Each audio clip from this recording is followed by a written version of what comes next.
ભારતીય સંસ્કૃતિ, આપણા વિચારો, આપણી શિક્ષણ પદ્ધતિને અનુરૂપ કામ કરી રહી છે.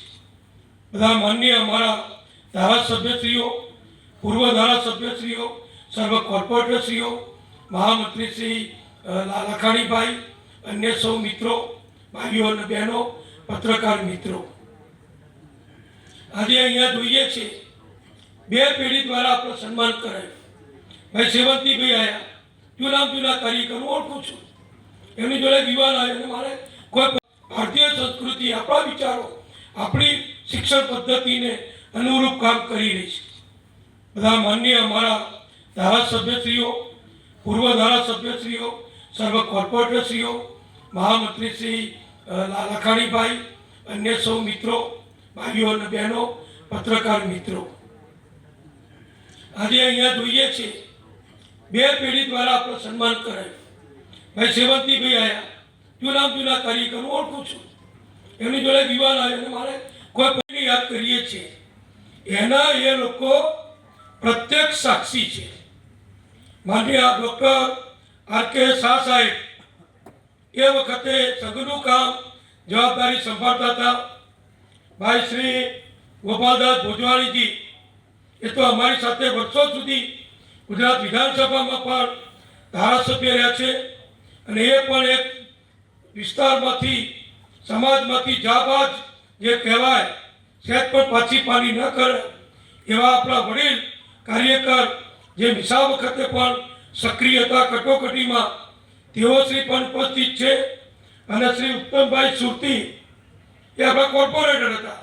અમારા ડૉક્ટર સુરેન્દ્રભાઈ પટેલ અમદાવાદના કોર્પોરેટર હતા, ડેપ્યુટી મેયર પણ હતા. હમણાં આપણા સ્વર્ગસ્થ થયા મુકુલભાઈ શાહ, એમની સાથે આ બધા સંકળાયેલા. તો આ પણ બધા એ વખતના સંઘર્ષના સહભાગીઓ છે. આ બધાનું સન્માન કરવું, એમાંથી પ્રેરણા લેવી એ આપણી ફરજ છે. અને હું અભિનંદન આપું છું અમદાવાદ શહેર ભાજપને કે ત્રણેયને બોલાવી એમનું વિશેષ પ્રકારે સન્માન કર્યું અને નવી પેઢી એમને ઓળખી શકે એવો ખ્યાલ આપ્યો. શાહ સાહેબ તો આપણું જે સંસ્કારધામ છે એના પર વર્ષો સુધી નથી. આઝાદી પછી તરત જ, આઝાદી પછી જવાહરલાલે શરૂઆત કરી દીધી બંધારણની કલમો બદલવાની. કલમો શબ્દ વાપરતો, બંધારણ નહીં. બંધારણ આખું એ વ્યાપક સ્વરૂપ છે, પણ બંધારણની અનેક જોગવાઈઓ છે. એ પૈકી જે બદલીએ, દાખલા તરીકે પ્રજાને વધુ વિશિષ્ટ અધિકારો આપવા, શું કરવું તો એ બદલાયું. મહિલાઓને વધુ અનામત આપવા, શું કરવું તો એ લોકસભા રાજ્યસભામાં ખરડો મંજૂર કરી, બહુમતીથી મંજૂર કરી, રાષ્ટ્રપતિજીની મંજૂરી લઈ અને એ પણ મંજૂર કરાયું.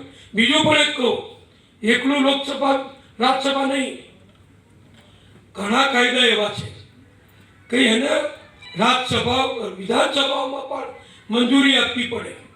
હું જીએસટીમાં તો રાજ્યના નાણામંત્રી તરીકે અમે જીએસટી કાયદો મોદી સાહેબ આવ્યા પછી મંજૂર થયો લોકસભામાં ને રાજ્યસભામાં.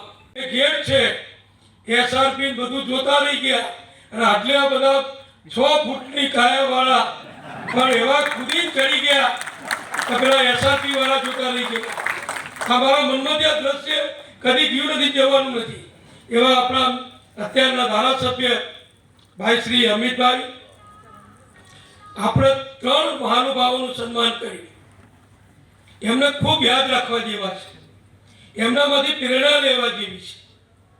આપણા બંધારણની જોગવાઈઓ શું, બંધારણની કલમો શું, બંધારણના ફાયદા શું, બંધારણની ખાસ સત્તાઓ શું, આની તો કોઈ વાત જ એ લોકો કરતા નથી.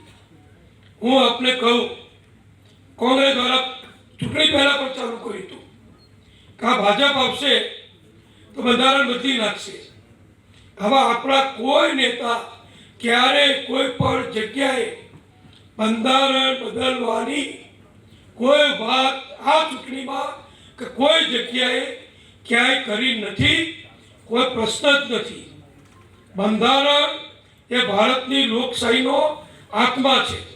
હવે તમે હવે ડિટેલમાં કહો, આ વકીલો છે બધા સમજી શકો છો.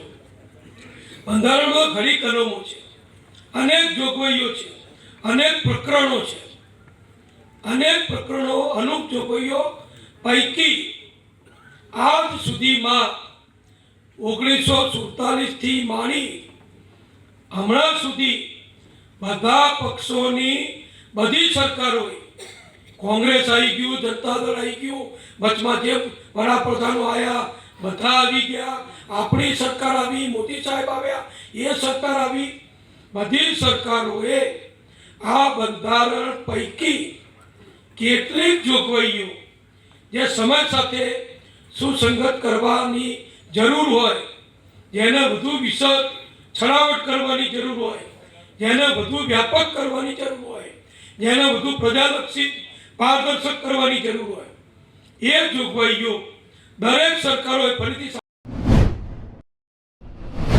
આપનો પરિચય. મારું નામ ડૉક્ટર હસમુખ પટેલ, MLA અમરેવાડી.